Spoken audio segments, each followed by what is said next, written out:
its iron gate sliding open with a soft creak. Mary's heart skipped a beat as she wondered if this could really be her new home. The driver honked twice, and the car came to a stop before a large wooden door. The agency man opened her door, and Mary stepped out, clutching her worn bag tightly. The front door of the mansion swung open, and a middle-aged woman emerged onto the porch.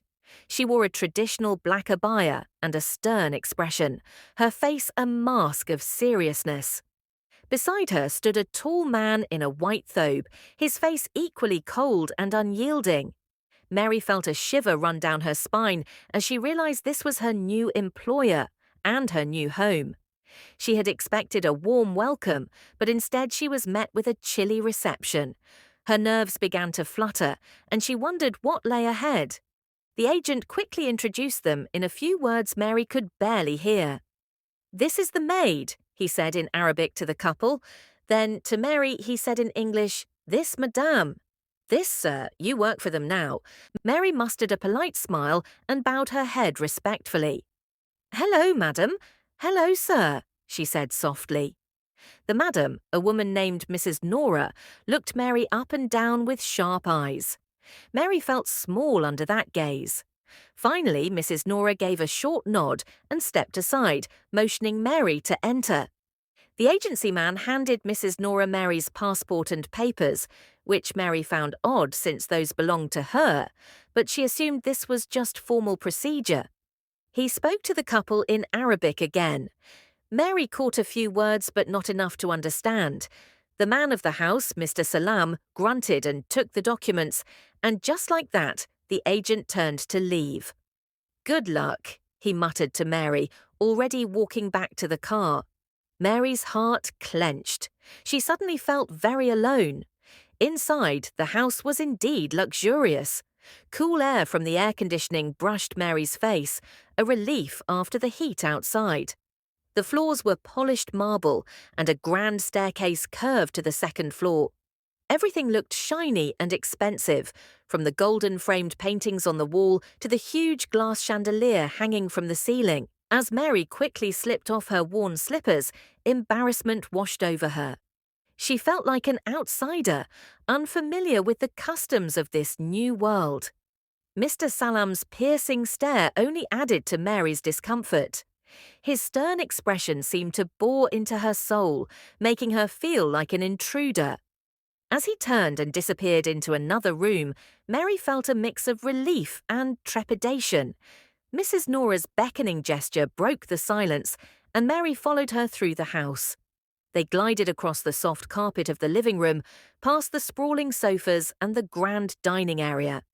The long wooden table seemed to stretch on forever, a testament to the family's wealth and status. Mary's awe gave way to intimidation as she struggled to keep up with Mrs. Nora's brisk pace. The realization dawned on her. This family was truly affluent, and she needed to prove herself worthy of their trust. Determination swelled within Mary as she trailed behind Mrs. Nora. She was resolute in her commitment to excel, to justify the faith this family had placed in her. As they reached the kitchen, the silence of the night enveloped them. Mrs. Nora led Mary to a small, cramped room adjacent to the kitchen.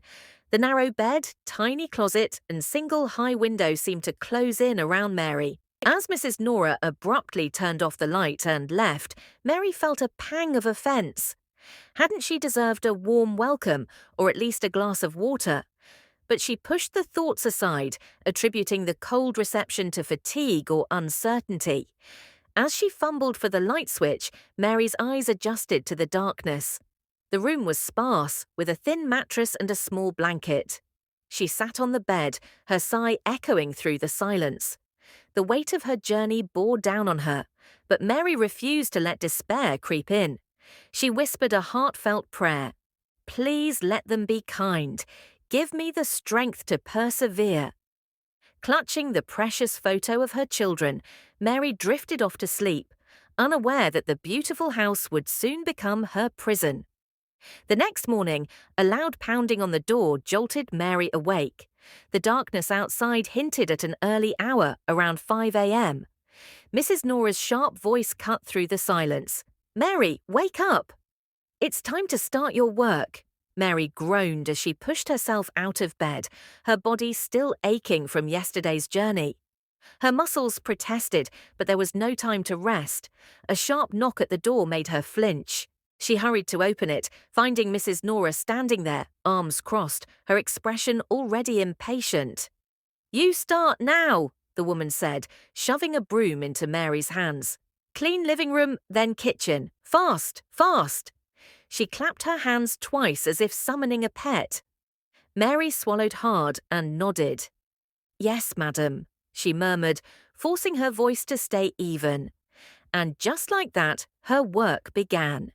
She swept and mopped the marble floors until they gleamed, dusted every surface, and wiped down furniture with practiced efficiency.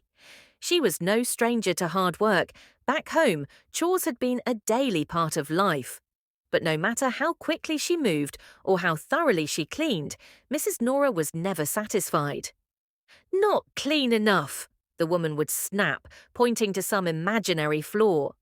Mary bit her lip, fighting the sting of embarrassment, and did it over.